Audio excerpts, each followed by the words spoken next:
Hey guys, kembali lagi sama Hendra di Sabtu pagi yang cerah. Kalau Anda lihat, pemandangan agak sedikit berbeda ya. Ganti suasana lah. Saya ada di pekarangan belakang rumah. Jadi ngedit video sambil rekam ini buat teman-teman semua yang berminat untuk nonton. Video hari ini mengenai rumah lagi, tapi khusus untuk pipa atau instalasi air. Kalau di Indonesia orang suka bilang tukang sanyo, itu tukang ledeng ya. Kira-kira begitu, mungkin namanya udah lain sekarang. Oke, yuk kita lanjut. Keran depan rumah bocor.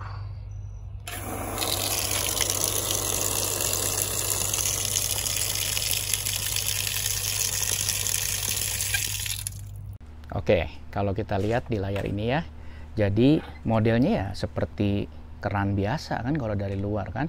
Jujur aja pada saat saya beli rumah ini, saya nggak tahu tentang ini. Cuma taunya keran udah ada, pasang selang, selesai urusan kan. Nah, sampai ini terjadi kebocoran, itu penyebabnya banyak. Salah satunya ya kelalaian saya sendiri juga. Jadi, ini kalau kita lihat deskripsinya ya, itu adalah fristless anti-siphon wall faucet. Jadi intinya itu adalah keran yang ditempel di tembok tapi dia anti beku. Anti siphon saya nggak tahu istilahnya apa, itu ya istilah teknis lah ya untuk keran ini. Jadi itu sebenarnya ini memang dirancang untuk ya musim dingin yang ekstrim, dengan syarat kita benar gitu maintainnya. Di sini kalau lagi winter atau lagi musim dingin itu bisa sampai minus 20, 30 bahkan 40. Jadi sesuatu yang nggak mungkin terjadi di negara tropis seperti Indonesia kan. Problemnya adalah kalau udah suhu segitu, air tuh ya beku.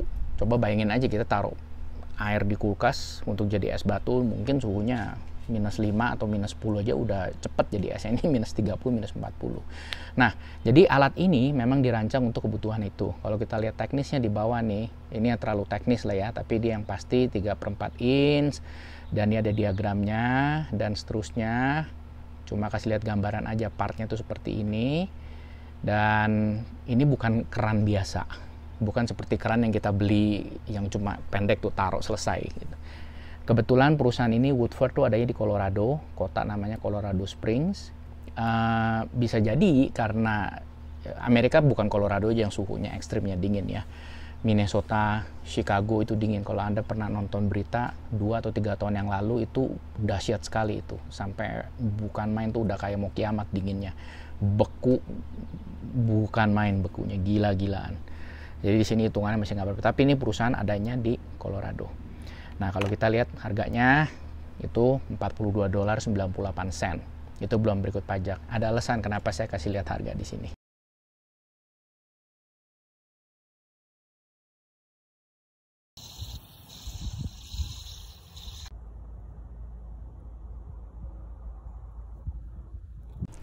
Masalah kedua adalah PVB atau Pressure Vacuum Breaker. Udah dilihat di video tadi, itu adalah alat yang taruh di samping rumah saya untuk kontrol sistem irigasi untuk taman depan dan belakang. Nah, itu alat sebenarnya udah tua, udah bocor. Yang model sekarang tuh udah completely different, beda. Nah, lihat screen saya di sini. Jadi PVB itu sebenarnya apa sih? Itu sebenarnya backflow prevention device. Jadi untuk tahan supaya air kotor tuh kan, contaminated water tuh nggak masuk balik ke dalam sistem pipa di dalam rumah. Singkatnya sih begitu. Nah, dia itu di dalam itu banyak mekanik ya, ada spring dan segala macam. Dan ini yang versi residensial. Jadi ada yang versi komersial tentu ya, untuk misalnya perusahaan air atau misalnya komersial yang besar lah, yang tekanan itu bukan main kencengnya kan. Nah, kalau kita di sini ini PVB saya itu mereknya Fabco sebenarnya, tapi perusahaan yang bikin tuh namanya Watts. Itu juga pemain lama. Di sini tuh untuk main-main yang beginian tuh merek Watts. Kalau Anda bergerak di bidang pipa atau alat-alat gini, mestinya tahu sih merek ini ya. Nah, barangnya kayak gini yang di kiri nih, tipe saya 765. Ini hanya detailnya, speknya, dan seterusnya. Dia itu bahannya dari perunggu, bronze. Nah, kalau kita lihat di sini, maximum working pressure-nya itu bisa sampai 150 psi. Ini sesuatu yang saya nggak confident ngerjain sendiri. Jadi, saya panggil tukang. Nah, Fabco kan, a Watts brand. Lalu, harganya 99,95. Itu harga di Amazon. Jadi, ini harus diganti. Ini penampakan instalasi air dari suplai utama dari PDAM. Kalau posisi ketutup di situ seperti rak buku. Tentu saya buka. Ini air dari PDAM City Water, atasnya ada stop kran. Usianya mungkin udah 20-an tahun, 30 tahun. Udah karat, suka susah buka tutupnya. Saatnya diganti. Ada keran letter T sebelum meter. So, jawab aja sendiri. Bukan kerjaan saya ya, kerjaan pemilik sebelumnya. Dan yang Anda lihat ini yang disebut sebagai pressure reducer untuk mengurangi tekanan air. Karena begitu kencangnya air di sini, dari sini kita harus kurangin supaya tidak merusak keran-keran dan pipa. Ini meter model canggih. Di belakangnya ada kotak, itu alat pemancar kayak signal untuk nyatet meter air. Jadi nggak ada orang yang di sini ketok-ketok nyatet meter. Ada truk lewat, dia pakai probe, dia baca data detail kita, dia bisa tahu pemakaian kita berapa. Setelah meter, bisa ke kiri, ini ke sistem irigasi di luar untuk taman. Kalau Anda perhatikan di sini ada namanya bleeder, jadi ini dibuka untuk ngosokin air ini kalau posisi ketutup ya, supaya air di pipa ini kosong. Karena kan dingin memuai ya, bisa pecah, kan es jadi es. Nah, masalah di pipa ini kalau saya buka, bocor. Ini mesti diganti, nggak bisa diperbaiki karena udah lama juga, mungkin juga sama 30 tahun. Pakai buku tenaga spesial, harus dilas segala macam. Stop kran lagi, pressure reducer lagi, dan kalau Anda lihat di atas ada yang kayak kebakar, itulah yang nyambung ke keran di luar yang bocor juga, yang konon menurut tukang udah pecah dalamnya. Lalu yang kanan itu adalah menuju ke dalam rumah. Jadi kerjaannya akan dikerjakan, ganti pipa itu dari depan, ganti ini, buang ini, ganti ini. Oke, tadi kita udah lihat ya, ada 3 hal yang dikerjakan. Saya ya harus panggil plumber profesional karena saya tidak pede atau confident untuk ngerjain ini, terutama yang supply air utama itu loh. Karena itu butuh las, potong, dan segala macam. Memang kalau kita lihat dia kerjain kayaknya gampang kan. Kalau Anda lihat video saya yang sebelum-sebelumnya, saya suka kasih analogi dokter jantung, dokter bedah, kelihatannya gampang gitu kan. Sama, ini juga sama. Jadi ngelihat gampang, kalau suruh kerjain sih belum tentu bisa. Karena tuh banyak sekali yang perintilannya, istilah yang kecil kita nggak ngerti. Bahannya, lalu apa tekniknya, dan seterusnya. Nah, kalau Anda lihat di sini, plumbing cost estimate. Jadi ini cuma kasih bayangan aja ya. Anda belum tahu kan saya habisnya berapa kan? Nah, di sini kita bisa lihat nih. Contoh nih. Faucet installation cost. Jadi untuk ganti keran gitu ya. Average itu nanti 120 sampai 300 dolar. Gila ya pikir-pikir ya. Kita ambil 120 aja lah. Kali 15.000 tuh ya 1,5 jutaan gitu untuk ganti gitu doang. Hah? Ya itulah di sini gitu. Kenapa? Karena itu nggak lihat.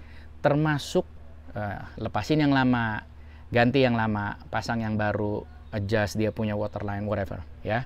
Terus cost untuk jasanya, untuk install, pasang baru atau ganti kerannya kamar dapur, kamar mandi, bathtub, sini bathtub umum sekali itu antara 45 sampai 150 per jam. Bayangin nih, 150 per jam. Kebayang nggak coba ya? Saya nggak tahu ya. Saya sampai sekarang masih nggak bisa bayangin sih. Kita panggil orang di Indonesia, Bapak tukang pipa, Pak saya bayar Bapak 1 jam 2.250.000. Bisa shock dia. Ya itulah Amerika. Kenapa mahal, nanti ada penjelasannya. Terus yang kedua, itu sama tuh, contoh ya, bathroom faucet replacement. Jadi plumbernya itu akan pasang yang baru, connect waterline, tes, bocor, dan sebagainya. Rata-rata labor cost-nya Anda lihat tuh, kalau butuh sekitar 3 jam, itu antara 200 sampai 250 dolar. Bukan main memang. Di sini plumber itu terkenal rate-nya mahal. Nah, kalau lihat lagi di berikutnya, kebanyakan pemilik rumah bayar antara 135 sampai 1000 dolar tergantung size dan type, of course nggak bisa digeneralisir lah ya. Tapi itu Anda punya bayangan di sini. Kita ambil gampang lah dari 100 sampai 150 dolar per jam. Nah, sekarang pertanyaannya, kenapa plumber begitu mahal? Saya ada ngobrol sama tangga-tangga ya. Even orang yang memang lahir besar di sini, mereka tuh nggak kaget sebenarnya dengar kos begini tinggi. Dia kaget kalau saya cerita di Indonesia kosnya begitu murah gitu loh. Sama seperti contoh cuci mobil video saya kan. Saya bilang, di sini Anda bayar 3 dolar, semua ngerjain sendiri, ada batas waktu. Di Indonesia 3 dolar tinggal terima kunci, bersih semuanya sampai mengkilap. Jadi terbalik, memang budayanya berbeda gitu kan. Nah, tetangga saya ngobrol, saya tanya, kenapa ya plumber tuh mahal? Jawabannya, because they can charge this amount of time, because they can, karena mereka bisa. Tapi coba Anda bayangkan ya, kalau kita sebagai tukang pipa, emangnya kerjaan kita tuh selalu yang mulus, yang baik, yang bersih. Contoh nih, kalau ganti keran dapur, sekotor-kotornya apa sih? Paling kotoran dapur lah ya. Salurannya mungkin kotor, pembuangannya bau ya, udah puluhan tahun mungkin nggak dibuka kan. Terus kalau instalasi rumah baru, itu plumber sebenarnya paling demen dalam hal pekerjaannya, karena apa? Bersih rumah baru, pipanya aja masih kinclong semua. Instalasi baru kerja juga gampang kan, nggak ada halangan, nggak ada apa-apa. Tapi coba Anda bayangkan, mohon maaf kalau sambil makan atau sambil minum kopi lagi enak-enak nih ya, kebayang nggak? Anda dipanggil si plumber untuk WC yang mampet, yang baru diisi. Saya nggak mau bayangin sih. What did you do? Sebagai saya penggunanya kan, mampet kan? Tutup, tinggal, telepon, dia datang kan? Kebayang dong? Jadi itu salah satu faktor kenapa plumber tuh mahal. Karena pekerjaannya itu nggak selalu enak. Itu udah resiko dia. Saya pernah ngobrol sama plumber, dia bilang, itu memang udah jenis pekerjaan dia, lini bisnis dia, udah nggak bisa apa-apa. Sama seperti orang yang bekerja di bidang daur ulang sampah. Banyak loh yang kaya dari situ loh. Tapi yang punyanya harus kuat, cium bau, pemandangan tidak sedap. Ya memang itu udah bisnisnya. Kalau semua orang nggak ada yang ngerjain, repot. Sama juga dengan dokter. Emangnya dokter selalu dapat pasien yang mulus, bersih, dibuka untuk dibedahkan? Enggak. Ada yang udah hancur, berantakan, misalnya bekas kecelakaan, bekas kena, gergaji listrik, itu kan lihatnya aja udah nggak sedap. Kalau orang yang nggak kuat ngelihat aja udah pengen muntah kali gitu. Jadi memang harus ada yang kerjain, nggak bisa enggak gitu loh. Oke. Nah, ini kalau kita lihat berikutnya nih, detail kenapa plumber mahal. Selain saya explain tadi ya. Nah, karena di Amerika nih semuanya harus specialize, harus ada sertifikat, harus ada sekolahnya, harus ada trade-nya. Jadi itu butuh thousand of hours to master. Semuanya memang butuh pengalaman. Bidang Anda aja masing-masing lah, apapun lah. Setahun sama 10 tahun pengalamannya pasti beda. Walaupun kelihatannya cuma begitu. Percaya sama saya, bidang apapun yang Anda geluti, semuanya tuh pasti butuh waktu untuk menjadi master atau specialize di bidang itu. Kalau nggak ada orang yang tarifnya lebih mahal untuk bidang yang sama. Karena dia lebih profesional. Itu berlaku untuk di semua bidang. Lalu, orang-orang ini kan mereka harus datang ke rumah kita kan. Bukannya kayak kita beli barang kita datang ke toko. Dia harus datang ke kita loh. Kebayang nggak sih kalau ada emergency jam 3 subuh? Masa kita teleponnya tunggu besok jam 10 pagi? Enggak. Jadi plumber itu always on. Again, bukan semua orang plumber harus. Tapi kalau perusahaan yang besar, mereka bisa punya kru banyak. Lah itu kan standby kayak petugas pemadam kebakaran kan. Jam 4 pagi kalau bocor air rumah bisa banjir, dia harus datang cepat. Nah untuk itu apa? Dia butuh waktu dong. Anda suruh dia bangun jam 4, harus ada imbalannya kan? Ya imbalannya uang lah. Hidup di dunia nggak pakai uang, pakai apa? Benar nggak? Bukannya bilang dia matre, memang itu bisnis dia kok. Dia harus punya mobil kan? Dia harus dirawat, harus bayar pajaknya. Terus dia harus punya toolsnya. Dia harus bayar bensin. Dan anytime bisa harus datang. Di sini harus ada asuransi lagi. Nah, bayangkan tools nih ya. Ini topik yang menarik sebenarnya. Semakin advance atau yang hebat atau pengalaman tukang, alat itu biasanya semakin canggih, semakin fancy gitu loh. Jadi saya ambil contoh nih, saya pernah lihat ada satu YouTuber tukang masak, saya lupa namanya apa, dia lagi renovasi, dia punya kedai. Saya lihat tukangnya tuh motong kayu pakai gergaji tangan. Nggak ada salahnya pakai gergaji tangan. Orang zaman dulu juga pakai itu. Di sini Anda nggak pernah ketemu tukang yang pakai alat manual. Semuanya yang waktu cepat, potong pakai yang listrik, pakai yang baterai. Jadi nggak ada yang, kalau mau bicara tukang nih, ini melenceng sedikit ya, tukang Indonesia tuh jauh lebih hebat. Percaya sama saya, nanti saya akan bikin video tukang sini, saya nggak mau bilang blow on ya, kasar itu, tapi maksudnya skillsnya itu kalah sama tukang Indonesia. Tukang Indonesia tuh hebat, pakai paku, pakai benang. Di sini semuanya alat, semuanya elektronik, semuanya cutting edge. Saya bilang gila ya memang di sini ya. Karena apa? Waktu. Kan hitung jam-jaman kan. Lo motong kayu pakai gergaji, setengah jam cuma jadi 10 biji. Pakai listrik udah 1 truk. Jadi cepat waktu. Oke, balik lagi ke plumber. Jadi semakin mahal toolsnya itu biasanya semakin cepat kerjanya, semakin efisien. Nah, itu dibebanin ke kita. Kita nih sebagai customer yang bayar gitu. Contoh gini aja deh. Di Indonesia kan banyak dokter gigi yang mahal tuh ya. Kita nggak bisa salahin tarif dia mahal. Alatnya dong canggih. Kursinya konon lebih nyaman, ada massage-nya, ada musiknya, ambience-nya bagus. Masuk aja rasanya udah tenang gitu, nggak kayak masuk ke tukang jagal gigi gitu kan. Bawaannya udah enak gitu kan. Itu kan alat-alat itu mahal. Selain tentu skill dokternya. Jadi dokternya juga harus lihat dong. Kalau dia beli alat ini, break even-nya berapa tahun, dia harus cas pasien berapa. Anda nggak bisa samain dengan misalnya, mohon maaf nih ya, balai pengobatan gigi. Yang mungkin kursinya kayak gini, duduk tinggal nganga gitu. Itu lain gitu. Walaupun skill setnya mungkin sama. Tapi kan perlengkapannya berbeda, ini sama. Toolsnya mahal. Emang toolsnya apa sih bro? Ya saya nggak bisa jelasin lah ya. Anda kalau yang bergerak di bidang memang butuh tools, tahu lah. Pasti tools ada yang kelas menengah, ada yang bawah, ada yang atas gitu loh. Satu for the tukang punya convenience, atau untuk menghasilkan hasil yang lebih baik. Oke. Nah, yang kedua saya bilang tuh kan always on. Oke. Nah, yang ketiga, dia butuh parts. Ini orang yang sebenarnya nggak sadar. Contoh nih dia bilang nih, kita panggil tukang gitu, mampet. Ya buat kita cuma taunya mampet. Bayangin kita apa? Datang, clear the mampet, selesai. Nggak sesimpel itu. Kita lihat, tukang datang untuk fix problem Anda, kita butuh pipa, butuh sambungan, butuh alat ini, alat ono, butuh tape ini, butuh lem ini, terus belum ada gangguan, ntar ada tembok, ada kabel, ada apa. Makanya saya bilang, tukang plumber kalau mau ditanya, mereka tuh paling seneng kerja di bidang new construction. Bersih, nggak ada halangan sekali, semua juga belum ada, masangnya cepet, biasanya pakai kontrak mereka, nangani misalnya 10, 20 rumah, 30 rumah, nah otomatis tarifnya nggak bisa setinggi-tinggi itu kan, mereka kerja dengan kontraktor kan. Jadi ada inilah balance, ada yang senengnya memang kerjanya untuk yang selalu new construction supaya dia nggak perlu urusan dengan isi kamar mandi itu yang saya tadi bahas, atau dengan rumah tua misalnya ya.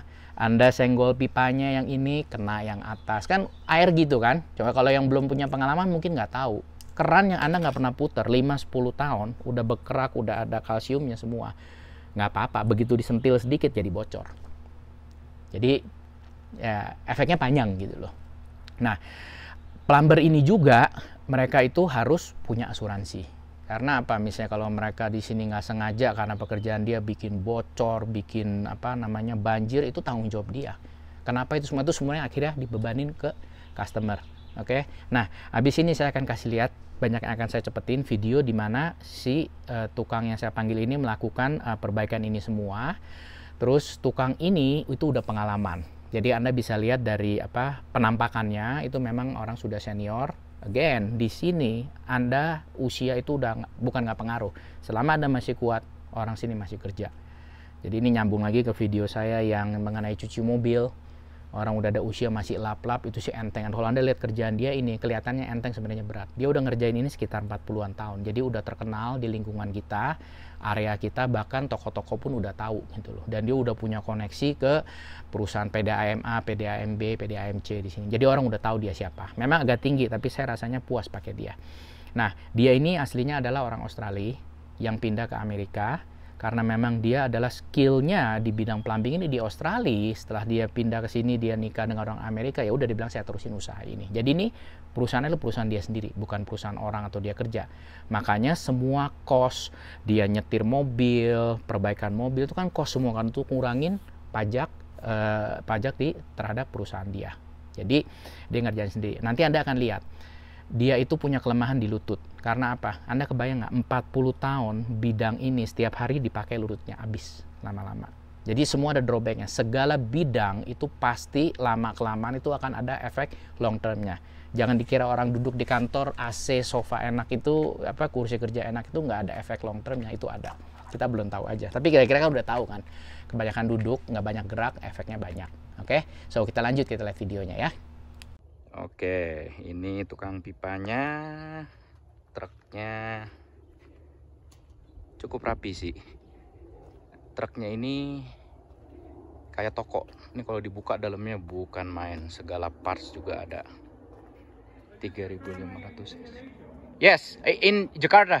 Oh Yeah. yeah. I said Jakarta the other day, but I didn't ask you if you're from Jakarta or Bali or where.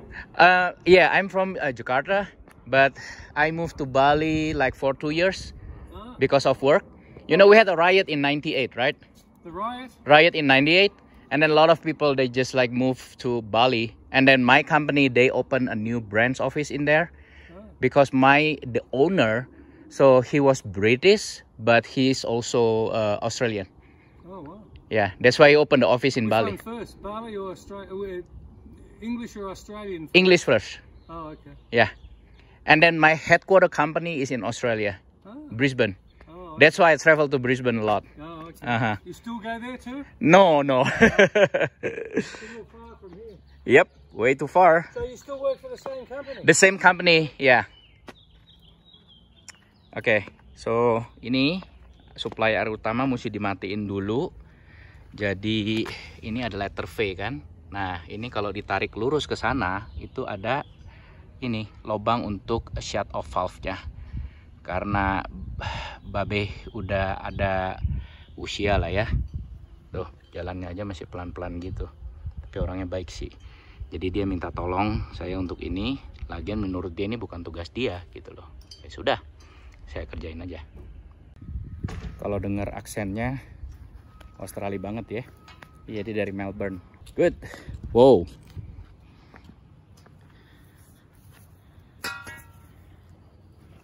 So if you want to push down on that so it doesn't slip out. Okay. I'll pull on here. So just like push like that. Yeah. Oh, it moves. Yep. Oh, easy. Well, I hope it's... Yeah, found it. One attempt. Oh yeah. Super easy. It wouldn't have been. We've been able to do it without you. Alan's was a little bit off, and it was way deep. Yeah, that's what I told John. Well, if you ever have an emergency, you know, there's nothing worse than not being able to shut the water off. I'm not trying to be a scaremonger, it's, you know. No, I understand. I don't like the situation. Tutupnya udah kebuka. Gila, ini udah 40 tahun dia. Enggak lah, 82 30-an tahun berarti 38. Capek juga bantuin dia. Nah, sekarang dia mau coba buka kuncinya. Jadi alat satu bisa untuk semuanya. So, ya nih orang ini sampai akhirnya perusahaan airnya datang. Tadinya nggak bisa, kita nggak bisa, udah nggak kuat. Saya sama John nggak bisa, mesti pakarnya ini. Stuck hampir sejam. Karena kalau ini nggak bisa dimatiin, nggak bisa terus kita. Ya, moga-moga beres lah.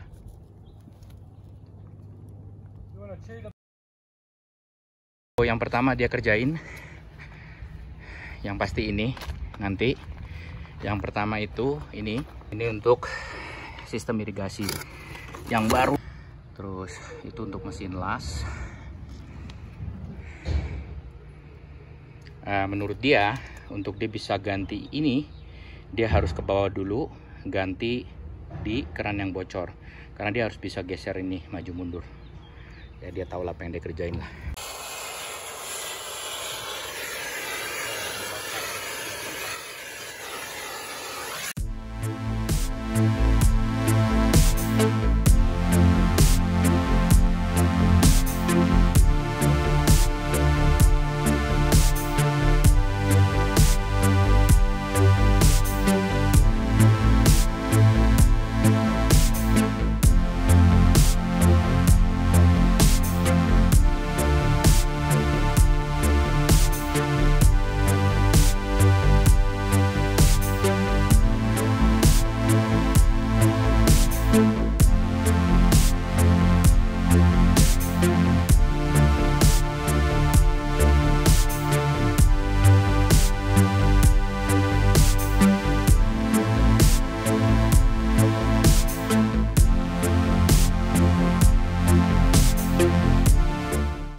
ini masalahnya setelah dicabut.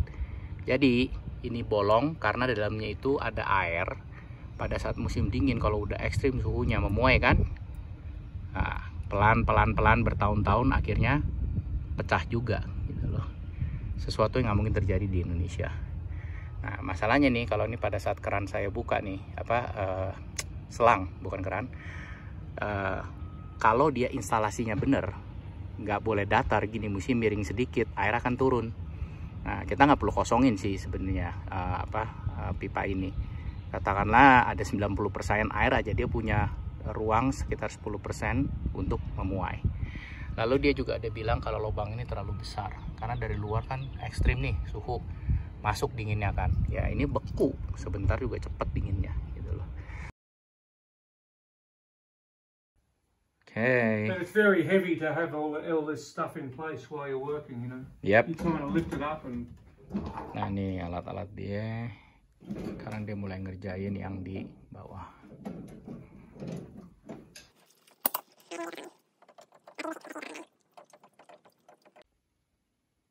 Penampakan yang sudah lepas. Dia lagi beli parts. Yang pasti ini buang, ini diganti, itu stay, lalu ini diganti, ini dibuang, nah ini bolong.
Saya mau tambahkan dikit ya. Kita nggak bisa lihat ekspresi John ya dari depan, tapi dari samping Anda bisa lihat. Dia pakai seluruh tenaga dia untuk bor ini. Harus hati-hati. Nggak bisa ngerusak batak saya ini kan. Jadi dengan kondisi kesehatan dia kita tahu, terutama lututnya ya. Dia tuh berlutut di atas bahan yang keras gini tuh sakit sebenarnya. Saya ini yang masih sehat nggak ada masalah lutut. Coba ya, lutut 15 menit dengan dia seharian loh ini. Dan dia memang kerjanya begini. Saya nggak tahu usia beliau berapa, mungkin 60 akhir, mungkin 70 awal, tapi dia masih rajin. Dia cari uang untuk keluarga. Untuk usia dia ini harusnya sih udah pensiun, menikmati hidup kan, bukan kerja seperti ini. Saya bukan kasihan sama dia, tapi ada pelajaran yang kita petik dari sini. Bahwa kalau Anda masih kuat, apalagi masih muda ya, jangan cengeng, termasuk saya. Ini contoh yang paling perfect depan mata sendiri gitu. Kita bisa lihat. Memang karena culture yang berbeda ya, jadi ya di negara-negara barat ya seperti ini. Tuh dia lihat tuh, masih terus berusaha.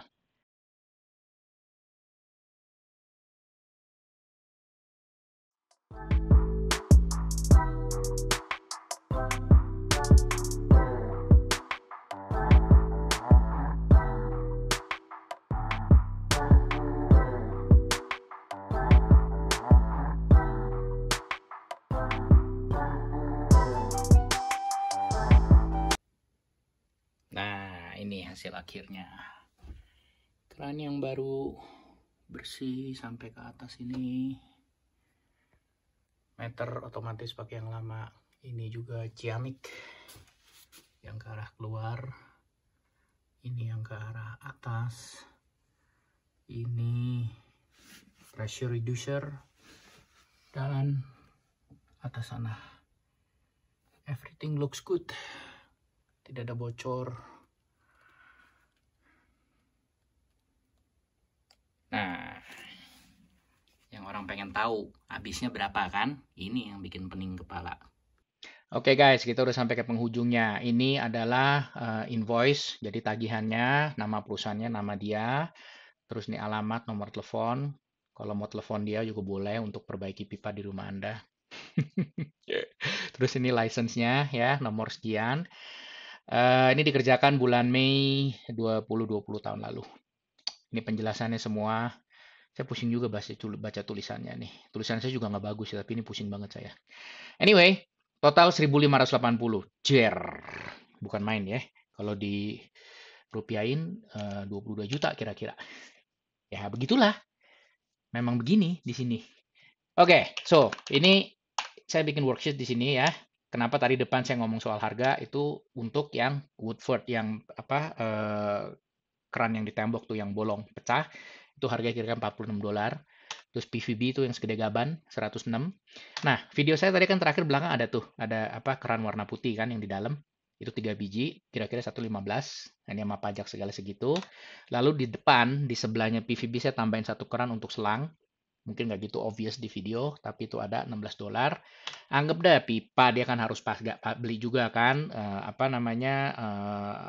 amplas lah, untuk las lah, timahnya segala macam kita anggapnya $50 lah, berarti total 266,84. Kalau doi ngecas saya 1.580, berarti labornya kira-kira 1.300. Angka ini keluar dari mana? Dia datang hari Sabtu, terus langsung hari Minggu. Hari Minggu tuh paling ya 2 jam lah anggaplah. Berarti dia sekitar 9 jam hari Sabtunya di tempat saya. Berarti total 11 jam. Jadi per jamnya dia punya labor cost adalah 119,38. Tapi ingat, sekali lagi saya ingetin, ini nggak 100% diterima segini. Dia harus bayar pajak, dia harus ada biaya-biaya segala macam kan. Jadi ya dapatnya nggak segitu, tetap tinggi memang. So, dengan lihat begini, bagi yang ingin migrasi ke Amerika, kalau Anda memang punya skills tertentu, percaya nggak, tukang las, di sini tuh gajinya gede. Ya, jadi nggak harus bukan nggak harus ya plumbing, tuh ala banyak macam. Jadi banyak orang di sini yang skilled worker seperti itu, ya bayarannya bukan main. Tapi kerjanya ya capek juga. Ya sama, di Indonesia emang jadi tukang las nggak capek. Sama, capek juga. Oke? So, semoga video ini bermanfaat. Terima kasih lagi bagi yang sudah nonton sampai terakhir ini. Artinya Anda memang ingin tahu, nambah wawasan. Dan kalau nggak mungkin lah. Spend 30 menit di sini kan. Jadi, saya ucapkan sekali lagi terima kasih. Sampai jumpa di video-video berikutnya. Goodbye, my friend, my bro.